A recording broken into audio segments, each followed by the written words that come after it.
নমস্কাৰ গাঁও চহৰ জিলাৰ খবৰলৈ আপোনাক স্বাগতম মই জয়ন্ত মাধৱ গোস্বামী কৰোনা পৰিস্থিতিক লৈ বিজ্ঞানীৰ ভৱিষ্যতবাণী 14 পৰা 18 মেৰ ভিতৰত দেশত 47 লাখলৈ বৃদ্ধি পাব পাৰে কৰোনা ৰোগী 4 পৰা 8 মেৰ ভিতৰত দৈনিক কৰোনাত আক্ৰান্ত হ'ব 4.5 লাখকৈ লোক কানপুৰ আৰু হায়দৰাবাদ আইআইটিৰ বিজ্ঞানীৰ উদ্বেগজনক ভৱিষ্যতবাণী কৰোনাৰ দ্বিতীয় ঢৌৰ লক্ষণ গৱেষণা কৰাৰ পাছত এই তথ্য সদৰি বিজ্ঞানী মহলৰ মেৰ শেষ ভাগৰ পৰা ক্ৰমাৎ হ্ৰাস পাব সংক্ৰমণ সকলোকে সাৱধান হৈ থাকিবলৈ পৰামৰ্শ বিজ্ঞানী মহলৰ উদ্বেগজনক তথ্য সন্মুখলৈ আহিছে কৰোনা সংক্ৰমণক লৈ কৰোনাৰ পৰিস্থিতিক লৈ বিজ্ঞানীৰ ভৱিষ্যতবাণী 14 পৰা 18 মেৰ ভিতৰত দেশত 47 লাখলৈ বৃদ্ধি পাব পাৰে কৰোনা ৰোগী 4 পৰা 8 মেৰ ভিতৰত দৈনিক কৰোনাত আক্ৰান্ত হ'ব 4.5 লাখকৈ লোক কানপুৰ আৰু হায়দৰাবাদ আইআইটিৰ বিজ্ঞানীৰ উদ্বেগজনক ভৱিষ্যতবাণী এয়া কৰোনাৰ দ্বিতীয় ঢৌৰ লক্ষণ গৱেষণা কৰাৰ পাছত এই তথ্য সদৰি কৰিছে বিজ্ঞানী মহলে মেৰ শেষ ভাগৰ পৰা ক্ৰমাৎ হ্ৰাস পাব সংক্ৰমণ আৰু এই ক্ষেত্ৰত সকলোকে সাৱধান হৈ থাকিবলৈ পৰামৰ্শ আগবঢ়াইছে বিজ্ঞানী মহলে 4 পৰা 8 মেলৈ প্ৰায় 45 লাখ লোক আক্ৰান্ত হ'ব প্ৰায় 4.5 লাখকৈ আক্ৰান্ত হৈ আমি জনাইছো 14 পৰা 18 মেৰ ভিতৰত 47 লাখকৈ বৃদ্ধি পাব পাৰে কৰোনা ৰোগী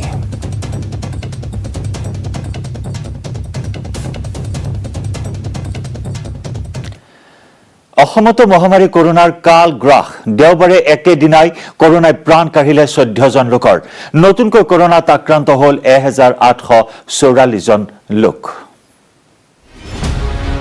কৰোনাৰ কাল গ্ৰাস প্ৰাণ কাঢ়িলে আৰু 14 জন বিশ্বত্ৰাস মহামাৰী কৰোনাৰ দ্ৰুত সংক্ৰমণে অসমতো ধাৰণ কৰিছে ভয়াৱহ ৰূপ দেওবাৰৰ দিনটোত কামৰূপ মহানগৰীত মহামাৰী কৰোনাই প্ৰাণ কাঢ়িলে 8 জন লোক বৰপেটাত এজন ডিব্ৰুগড়ত এজন কামৰূপত মৃত্যু হ'ল এজন লোকৰ বিগত 24 ঘণ্টাত নতুনকৈ কৰোনাত আক্ৰান্ত 1844 জন লোক ইয়াৰ লগে লগে ৰাজ্যত কৰোনা আক্ৰান্তৰ হাৰ বৃদ্ধি পালে 5.48% কামৰূপ মহানগৰ জিলাত সৰ্বাধিক 791 জন লোক আক্ৰান্ত ডিব্ৰুগড় জিলাত 190 জন নগাঁও জিলাত 83 জন কামৰূপ জিলাত 82 জন লোকৰ দেহলৈ বিয়পিল কৰোনা বৰ্তমান অসমত চিকিৎসাধীন হৈ আছে কৰোনাত আক্ৰান্ত 15470 জন লোক ইফালে দেওবাৰৰ দিনটোত গোলাঘাট জিলাত আক্ৰান্ত হৈছে 30 জন লোক জিলাখনত 317 জনলৈ বৃদ্ধি পালে কোভিড আক্ৰান্তৰ সংখ্যা শোণিতপুৰত নতুনকৈ 73 গৰাকী লোকৰ দেহত ধৰা পৰিছে কৰোনাৰ অৱস্থিতি শোণিতপুৰ জিলাত 592 গৰাকীলৈ বৃদ্ধি পাইছে আক্ৰান্তৰ সংখ্যা যোৰহাটত দেওবাৰৰ দিনটোতে আক্ৰান্ত হৈছে 44 গৰাকী লোক কৰোনাৰ দ্বিতীয়টো লহৰত যোৰহাটত 404 গৰাকীলৈ বৃদ্ধি পাইছে আক্ৰান্তৰ সংখ্যা গোৱালপাৰাত নতুনকৈ আক্ৰান্ত হৈছে 19 জন লোক দেওবাৰে আক্ৰান্ত হোৱা 19 জনৰ সৈতে গোৱালপাৰাত 190 জনলৈ বৃদ্ধি পালে আক্ৰান্তৰ সংখ্যা একাংশ লোকৰ অসাৱধানতাই ৰাজ্যত কৰোনা আক্ৰান্ত বৃদ্ধিত যে হাৰ পানী যোগাইছে সেয়া স্বাভাৱিক কথা bureau report news 18 Assam north অসমৰ প্ৰথমগৰাকী মহিলা আইএএছ বিষয়াৰ মৃত্যু কোভিড আক্ৰান্ত হৈ মৃত্যু হয় আইএএছ পাৰুল দাসৰ মহানগৰীৰ এখন হাস্পতালত চিকিৎসাধীন হৈ আছিল আইএএছ পাৰুল দাস অসমৰ প্ৰাক্তন অতিৰিক্ত মুখ্য সচিব আছিল অসমৰ প্ৰথমগৰাকী মহিলা আইএএছ বিষয়াৰ মৃত্যু কোভিড আক্ৰান্ত হৈ মৃত্যু হয় আইএএছ পাৰুল দাসৰ মহানগৰীৰ এখন হাস্পতালত চিকিৎসাধীন হৈ আছিল পাৰুল দাস অসমৰ প্ৰাক্তন অতিৰিক্ত মুখ্য সচিব আছিল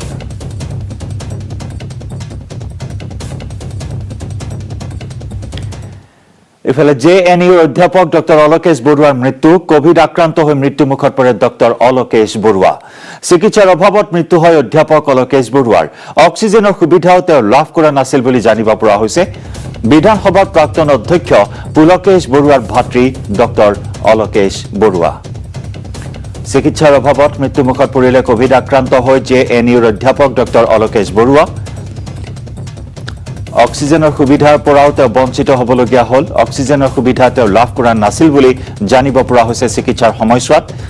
বিধানসভাৰ প্ৰাক্তন অধ্যক্ষ পুলকেশ বৰুৱাৰ ভাতৃ ডক্টৰ অলোকেশ বৰুৱা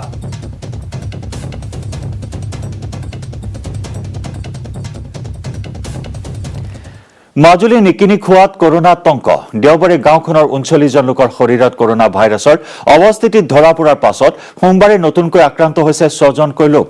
এজনৰ পিছত আনজন কৰোনাত আক্ৰান্ত হোৱাৰ পিছত নিকিনি খোৱাত বিৰাজ কৰিছে এতিয়া উৎকণ্ঠাই ৰাইজক সকাহ দিবলৈ কৰোনা বিধি মানি চলাৰ আহ্বান জনাইছে প্ৰশাসনে মাইক যোগে ৰাইজক সজাগ কৰিছে প্ৰশাসনে পজিটিভ লক্ষণ দেখা দিয়াৰ পৰিপ্ৰেক্ষিতত এই অঞ্চলৰ সকলো লোকেই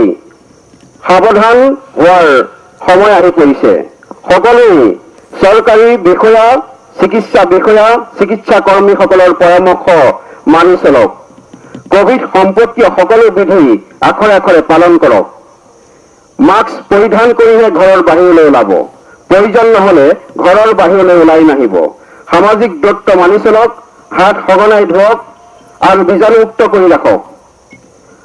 আক্ৰান্ত ব্যক্তিসকলৰ ওচৰলৈ আন লোক যাতে নাহে তাৰ প্ৰতি সকলোকে আহ্বান জনোৱা হ'ল সজাগ হওক আৰু সমাজখনক সুৰক্ষিত কৰি ৰাখক মাজুলী জিলা প্ৰশাসনৰ ফালৰ পৰা সকলোকে আহ্বান জনোৱা হ'ল ধন্যবাদ হয় নিশ্চিতভাৱে এক উদ্বেগজনক খবৰ বৰ্তমান মাজুলীবাসীৰ কাৰণে কিয়নো মাজুলীৰ নিকিনি খোৱা গাঁৱত বৰ্তমানলৈকে 44জন দুদিনৰ ভিতৰত 44জন কোভিড আক্ৰান্ত ৰোগী ধৰা পৰিছে আৰু ইয়াৰ পূৰ্বতে প্ৰায় 3 দিনমানৰ আগত এগৰাকী কিশোৰী 3 বছৰীয়া কিশোৰী কোভিড পজিটিভ হৈছিল আৰু তাৰ সন্দেহবশতঃ নিকিনি খোৱা গাঁৱৰ প্ৰায় ওচৰ চুবুৰীয়া সেইখিনিক যিসকল লোক তেওঁলোকক টেষ্ট কৰা হৈছিলে আৰু টেষ্ট কৰোঁতে ইয়াত যি এক গণসংক্ৰমণে দেখা দিছে বৰ্তমান এই অঞ্চলটো কণ্টেইনমেণ্ট জোন হিচাপে ঘোষণা কৰা হৈছে ইয়াত যি আৰক্ষী আৰু প্ৰশাসনৰ লোকে বৰ্তমান ইয়াত কোনো যাতে বাহিৰৰ পৰা কোনো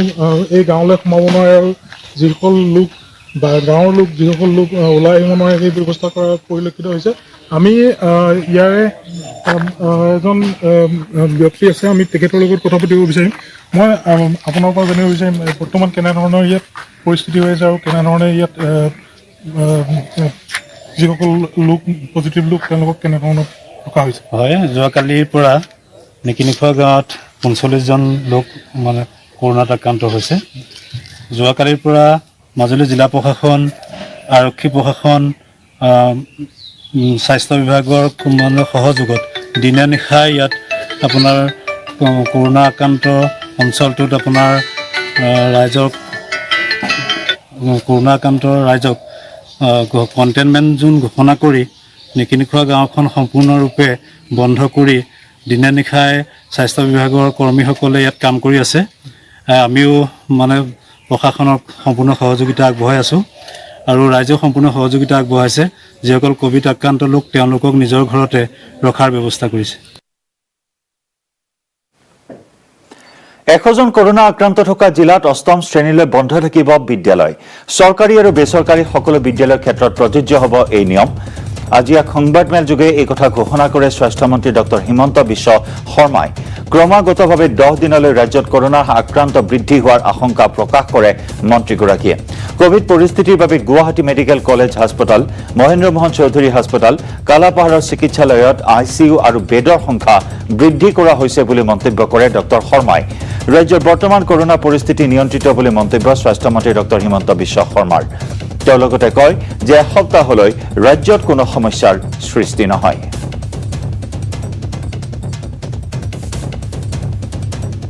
এই সপ্তাহত হয়তো যোৱা সপ্তাহতকৈ কেছ আৰু অলপ বৃদ্ধি হ'ব পাৰে সেইটো এটা বেলেগ কথা কিন্তু যোৱা সপ্তাহত আমি যিটো ধৰণে প্ৰথমে আশংকা কৰিছিলোঁ তাতকৈ আমাৰ কেছৰ সংখ্যা কিছু সীমিত হৈ থাকিছিলে আৰু যাৰ কাৰণে আমি হস্পিটেল বেড আদি আমি দিব পাৰিছিলোঁ যোৱা সপ্তাহত আমি গুৱাহাটী মেডিকেল কলেজত 260খন বেড আমি কোভিডৰ কাৰণে দিছিলোঁ আৰু 13টা আইচিইউ আমি কোভিডৰ কাৰণে ৰাখিছিলোঁ কিন্তু এই সপ্তাহত বিশেষকৈ যোৱা 10 দিনত আমি খুব দ্ৰুত গতিত কাম কৰাৰ পিছত এই 260খন বেডৰ লগত 180খন বেড আমি সংযোগ কৰিব পাৰিলোঁ নতুন বেড আৰু আইচিইউৰ যিটো পজিশ্যন সেইটো আমি 13ৰ পৰা বৰ্তমান আমি আইচিইউ বেড 92লৈকে লৈ যাব পাৰিছোঁ ইন গুৱাহাটী মেডিকেল কলেজ 13ৰ পৰা 92 অহা 10 দিনলৈ আমি ICU আৰু বেড মই বেডৰ বিষয়ে কওঁ বিশেষকৈ ICUৰ ক্ষেত্ৰত আমি অসুবিধাৰ সন্মুখীন আমি নহম সমান্তৰালভাৱে শিলচৰ মেডিকেল কলেজ আৰু যোৰহাট মেডিকেল কলেজতো ICUৰ এক্সপানশ্যনৰ কাম চলি আছে আমি কম খৰচতে আৰু এটা আমি ফেচিলিটি GMCHৰ ভিতৰতে ক্ৰিয়েট কৰিব পাৰোঁ GMCHত ফেচিলিটি ক্ৰিয়েট কৰিলে লাভ হয় কি ষ্টাফ একেখিনিয়ে হ'ব পাৰে তাৰ কাৰণে কষ্ট কৰিব নালাগে অহা 10 দিন বা 15 দিনত আমি গুৱাহাটী মেডিকেল কলেজৰ ভিতৰতে 20450 আৰু 14খন ওলাব 268 ICU বেড আমি কৰিব পাৰিম যদি প্ৰয়োজন হয় ভৱিষ্যতেও আমাৰ লাভ হ'ব কেতিয়াবা GMCHত ডিজাস্টাৰ মেনেজমেণ্ট ফায়াৰ টায়াৰ হ'লে লগে লগে মানুহক ট্ৰান্সফাৰ কৰিব লাগে এই ডিজাস্টাৰ মেনেজমেণ্টও আমাক বহু দিনৰ পৰা কৈ আছিল যে অলপ মেডিকেলৰ বিল্ডিঙৰ বাহিৰত ফেচিলিটি এটা লাগে এই সুযোগতে হয়তো সেইটো আমাৰ নিৰ্মাণ হৈ যাব বিগত 48 ঘণ্টা দেশত 3,52,991 জন লোক আক্ৰান্ত কোভিড-19ত 24 ঘণ্টাত কৰোনাত মৃত্যু হৈছে 2,812 জন লোকৰ দেশত মৃত্যুৰ সংখ্যা বৃদ্ধি 1,95,123 জনলৈ আক্ৰান্তৰ সংখ্যা 1,73,00,000লৈ বৃদ্ধি অভাৱনীয় হাৰত দেশত বৃদ্ধি পাইছে কৰোনাৰ সংক্ৰমণ কৰ্ণাটকত 15 দিনীয়া লকডাউন ঘোষণা কৰা হৈছে আমেৰিকাৰ পৰা অনা হৈছে অক্সিজেন ডুবাইৰ পৰা অনা হ'ব অক্সিজেন দিল্লী চৰকাৰে দিব বিনামূলীয়া ভ্যাকচিন অস্ট্ৰেলিয়ায় ভাৰতলৈ প্ৰেৰণ কৰিছে অক্সিজেন ভেন্টিলেটৰ অৰুণাচল মিজোৰামতো বৃদ্ধি কৰোনাৰ সংক্ৰমণ উত্তৰাখণ্ড উচ্চ ন্যায়ালয়ে 2 মেলৈকে বন্ধ ঘোষণা কৰিছে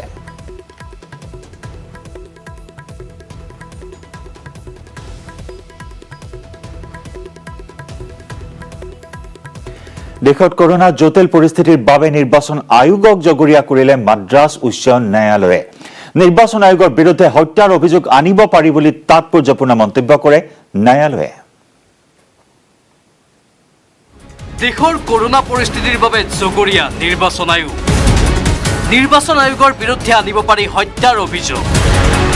মাদ্ৰাজ উচ্চ ন্যায়ালয়ৰ গুৰুত্বপূৰ্ণ ৰায় মহামাৰী কৰোনাই দেশব্যাপী সৃষ্টি কৰা সংঘাৰৰ পাছত মাদ্ৰাজ উচ্চ ন্যায়ালয়ৰ ধমক দেশৰ নিৰ্বাচন আয়োগক কৰোনাৰ সংক্ৰমণৰ পাছতো নিৰ্বাচন আয়োগে ৰাজনৈতিক দলৰ নিৰ্বাচনী সভা বন্ধ কৰাৰ বাবে গ্ৰহণ নকৰিলে কোনো ব্যৱস্থা যাৰ ফলশ্ৰুতিত কোভিড প্ৰটোকল ধূলিসাৎ কৰি ৰাজনৈতিক দলবোৰে অনুষ্ঠিত কৰিলে ইখনৰ পাছত সিখন নিৰ্বাচনী সভা আজিৰ পৰিস্থিতিৰ বাবে নিৰ্বাচন আয়োগে জগৰীয়া এই বুলি মন্তব্য কৰি উচ্চ ন্যায়ালয়খনৰ মুখ্য ন্যায়াধীশ সঞ্জীৱ বেনাৰ্জী আৰু ন্যায়াধীশ SK ৰামামূৰ্তিয়ে কয় যে দেশৰ সকলো ন্যায়ালয়ে কোভিড প্ৰটোকল বজাই ৰাখিবলৈ আহ্বান জনোৱাৰ পাছতো ৰাজনৈতিক দলবোৰে অনুষ্ঠিত কৰা নিৰ্বাচনী ৰেলীৰ বিৰুদ্ধে কোনো ব্যৱস্থা গ্ৰহণ নকৰিলে আয়োগে মাদ্ৰাজ উচ্চ ন্যায়ালয়ৰ এই ৰায়ে স্বাভাৱিকতেই অস্বস্তিত পেলাব নিৰ্বাচন আয়োগক ভোটাৰ তথা সাধাৰণ জনতাৰ ওপৰত কঠোৰ নীতি নিৰ্দেশনা আৰোপ কৰা নিৰ্বাচন আয়োগ তথা প্ৰশাসনে 5 ৰাজ্যৰ নিৰ্বাচনৰ সময়ত ৰাজনৈতিক দল আৰু নেতাসকলৰ সম্পৰ্কত ল'লে ধৃতৰাষ্ট্ৰৰ ভূমিকা যাৰ ফলত আজি দেশত সৃষ্টি হৈছে এনে হাহাকাৰ পৰিস্থিতিৰ bureau report news 18 Assam north east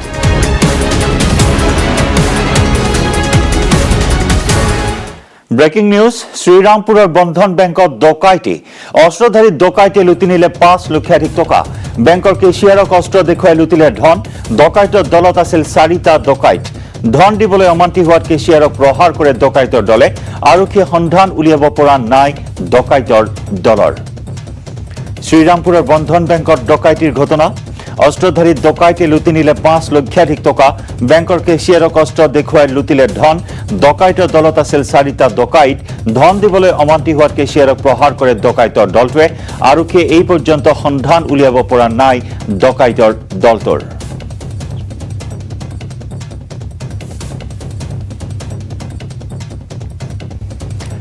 breaking news লখিমপুৰৰ বিপৰীয়াত গুলীচালনাৰ ঘটনা দুৰ্বৃত্তই গুলীয়াই আহত কৰিলে ৰিজু দাস নামৰ এজন ব্যৱসায়িক ৰিজু দাসক গুলীয়াই উধাও হ'ল দুৰ্বৃত্ত লখিমপুৰ অসামৰিক চিকিৎসালয়ত ভৰ্তি কৰোৱা হৈছে ৰিজু দাসক আৰক্ষীয়ে আৰম্ভ কৰিছে গুলীচালনাৰ তদন্ত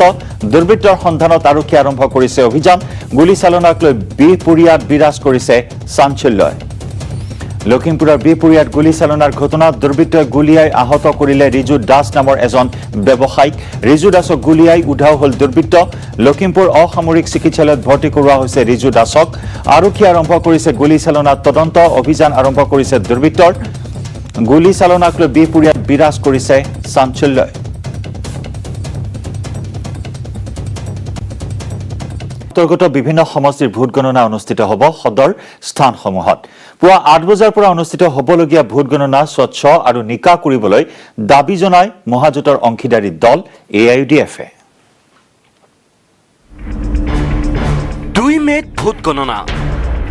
ভোট গণনাৰ বাবে সাজু শাসক বিৰোধী কোভিড প্ৰটকল অনুযায়ী হ'ব ভোট গণনা 2 মে'ত ৰাজ্যৰ প্ৰতিখন জিলাৰ অন্তৰ্গত বিভিন্ন সমষ্টিৰ ভোট গণনা অনুষ্ঠিত হ'ব সদৰ স্থানসমূহত পুৱা 8 বজাৰ পৰা অনুষ্ঠিত হ'বলগীয়া ভোট গণনা স্বচ্ছ আৰু নিকাভাৱে কৰিবলৈ দাবী জনাইছে মহাজোঁটৰ অংশীদাৰী দল AIUDF-এ এটা হলত কাউন্টিং হয় এতিয়া দুটা হলত হ'ব এটা সমষ্টিৰ কাৰণে দুটা হল হ'ব এটো মানে যাতে ভিৰ বেছি নহয় অলপ ডিস্টেন্স মেইনটেইন কৰিব পৰা যায় তাৰ কাৰণে এটো ব্যৱস্থা ৰখা হৈছে মই ভাবো ঠিকঠাক মতে বৰকটা কাউন্টিংখিনি হ'ব তথাপি আমাৰ ৰিটাৰ্নিং অফিচাৰ বা অবজাৰ্ভাৰ যিসকল আছে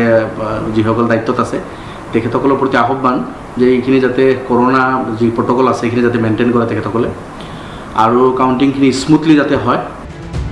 বৰপেটা জিলাৰ অন্তৰ্গত বৰপেটা জনিয়া বাঘবৰ সৰুক্ষেত্ৰী সৰ্ভোগ চেঙা সমষ্টিত মহাজোঁটৰ বিৰুদ্ধে প্ৰতিদ্বন্দ্বী নাই বুলি ক'লে বিধায়ক ৰফিকুল ইছলামে বৰপেটাততো গোটেইকেইটা আমি মহাগঠবন্ধনেই পাম আমাৰ মহাগঠবন্ধনৰ আপোনাৰ বঙাইগাঁৱৰ পৰা যদি আৰম্ভ কৰে উত্তৰ বয়গুৰি দক্ষিণ বয়গুৰিৰ পৰা আৰম্ভ কৰি জনিয়া বাঘবৰ চেঙা সৰুক্ষেত্ৰী সৰ্বগ ভৱানীপুৰ এই সব সমষ্টি আমি মহাগঠবন্ধনে পাওঁ কোভিড প্ৰটকল অনুযায়ী ভোট গণনাৰ বাবে অপেক্ষাত আছে টিংখঙৰ বিজেপি বিধায়ক বিমল বৰা ডিব্ৰুগড় তিনিচুকীয়া জিলাৰ 12টা সমষ্টিতে মিত্ৰজোঁটৰ প্ৰাৰ্থীৰ জয় হ'ব এই দাবী টিংখঙৰ বিজেপি বিধায়ক বিমল বৰাৰ কোভিড টেষ্টটো লাগিব কোভিড টেষ্ট কৰিব কোভিড টেষ্টৰ যিখন চাৰ্টিফিকেটখন লৈ যাব লাগিব প্ৰত্যেকজন কাউণ্টিং এজেণ্ট হয় ডিব্ৰুগড় আৰু তিনিচুকীয়া জিলাৰ আটাইকেইটা সমষ্টি হ'লে শদিয়া ডুমডুমা মাৰ্ঘেৰিটা ডিগবৈ তিনিচুকীয়া চাবুৱা লাহোৱাল ডিব্ৰুগড় দুলীয়াজান নাহৰকটীয়া মৰাণ টিংখাং এই 12টা সমষ্টি আছে ডিব্ৰুগড় তিনিচুকীয়া জিলাত গোটেইকেইটা সমষ্টিতে আমি মিত্ৰজোঁটে আমি বিজয় সাব্যস্ত কৰিবলৈ সক্ষম হ'ম প্ৰতিটো দলৰ এজেণ্টৰ কোভিড টেষ্টৰ পদক্ষেপক আদৰণি বিমল বৰাৰ 2 মে'ৰ ভোট গণনাৰ বাবে সাজু হৈছে শাসকীয় মিত্ৰজোঁট আৰু বিৰোধী মহাজোঁটৰ লগতে ৰাইজৰ দল অসম জাতীয় পৰিষদৰ লগতে অন্যান্য প্ৰাৰ্থীসমূহো বিপুল বৰ্মনৰ report news 18 Assam north east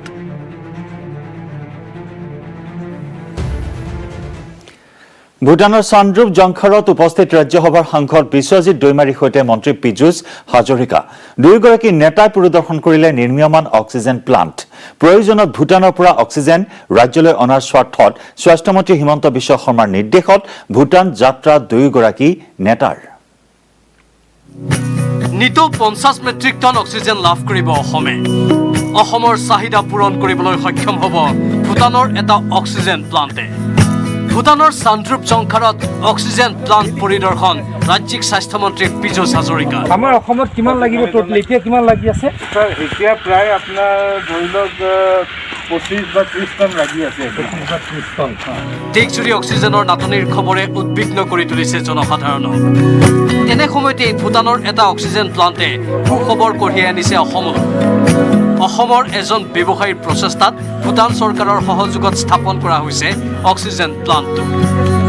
corona মহামাৰীৰ বাবে অগ্ৰগতিত কিছু স্থবিৰ হৈ পৰা বুলি তথ্য লাভ কৰে মন্ত্ৰী পীযুষ হাজৰিকাই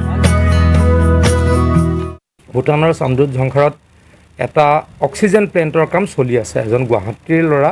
আৰু এজন ভূটানৰ ব্যৱসায়ী এই কামটো কৰি আছে কিন্তু লকডাউনৰ কাৰণে কামটো কমপ্লিট কৰিব পৰা নাই মোক যোৱাকালি ডক্টৰ হিমন্ত বিশ্ব শৰ্মা ডাঙৰীয়াই নিৰ্দেশ দিলে বিশ্বজিৎ দৈমাৰী ডাঙৰীয়াৰ লগত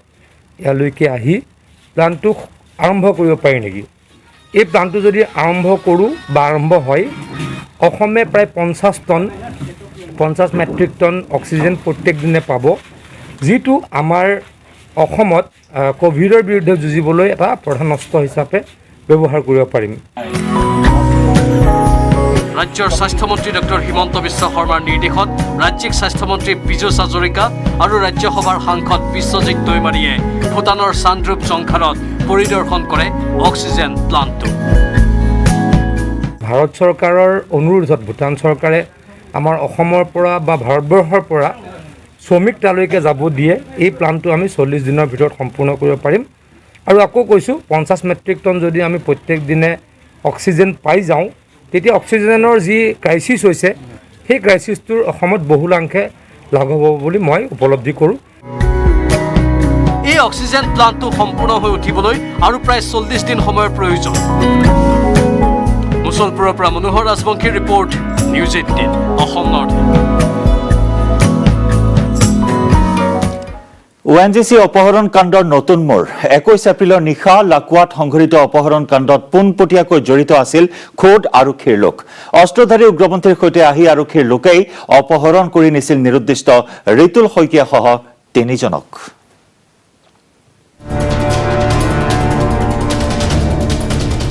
ONGCৰ অপহৰণ কাণ্ডৰ নতুন মোৰ। অপহৰণত জড়িত আৰক্ষীৰ কনিষ্টবল।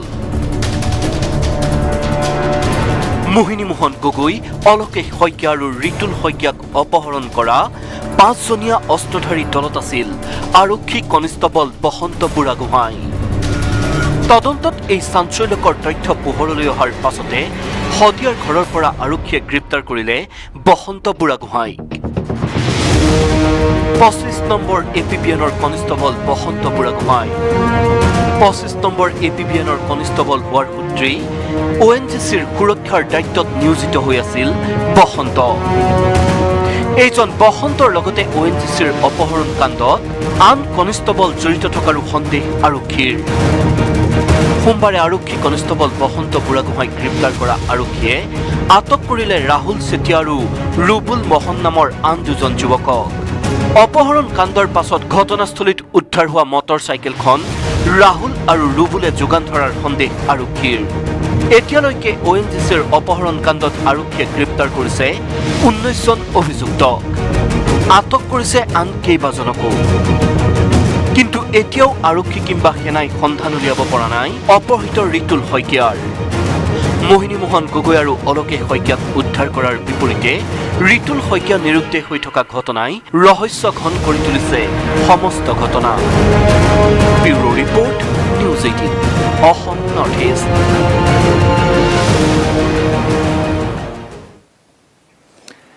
গাঁও চহৰ জিলাৰ খবৰত লৈছো আন এটি বাণিজ্যিক বিৰতি।